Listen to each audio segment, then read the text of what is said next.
మా కార్యకర్తల కష్టం చూస్తే రైతులకు బాధ అనిపిస్తారు.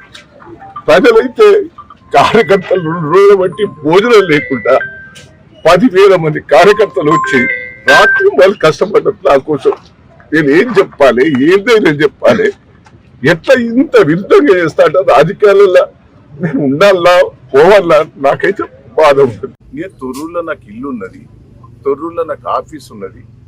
నేను ఎప్పుడు తొర్రూరులో పండుకుంటుంది. మొన్న తొర్రూరులో ఆఫీసులో నన్ను ఉంటానంటే కూడా నుంచి తీసుకొచ్చి ఇక్కడ పెట్టారు, నర్సరావుపేట తీసుకొచ్చారు.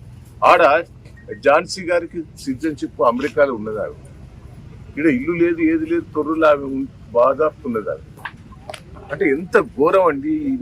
45 ఏళ్ళ రాజకీయాలలో ఇంత మోసం, ఇంత దగ నేను ఎప్పుడు కూడా రాజశేఖర్ రెడ్డి పీరియడ్లో కూడా ఇట్లా ప్రజాస్వామ్య విరుద్ధంగా ఎప్పుడు కూడా చేయలేదు.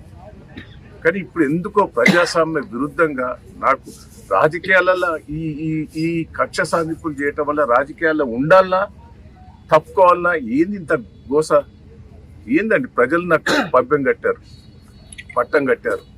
సర్పంచ్ ఎన్నికలలో మెజార్టీ సీట్లు ఇచ్చారు. నేను 46,000 ఓడిపోతే నాకు 2,000 లీడ్ ఇచ్చిండ్రు సర్పంచ్ ఎన్నికలు. పెద్ద పెద్ద గ్రామ పంచాయతీలని నన్నే గెలిపించారు.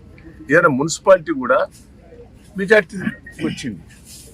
ఇంత ప్రజాస్వామ్యంగా వచ్చిన దాన్ని ఇంత దౌర్జన్యంగా చేస్తాం నాకైతే బాధ ఉన్నది, నాకు ఏడుపు వస్తున్నది.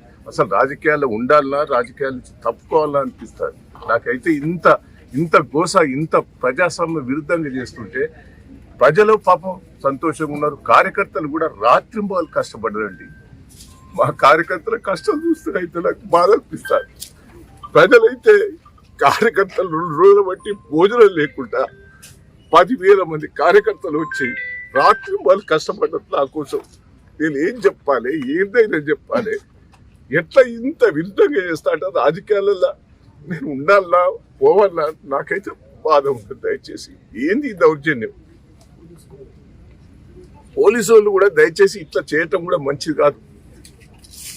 కేసీఆర్ని చూస్తే పక్క అభిమానం, మహేంద్రని చూస్తే అభిమానం ప్రజలు. కానీ ఇంత అరాచకాలు చూస్తుంటే నాకైతే ఏమన్నా చెప్పండి. నా కార్యకర్తలకు ఏం జవాబు చెప్పుకోవాలి, కార్యకర్తలకు నేను ఏం జవాబు చెప్పాలి.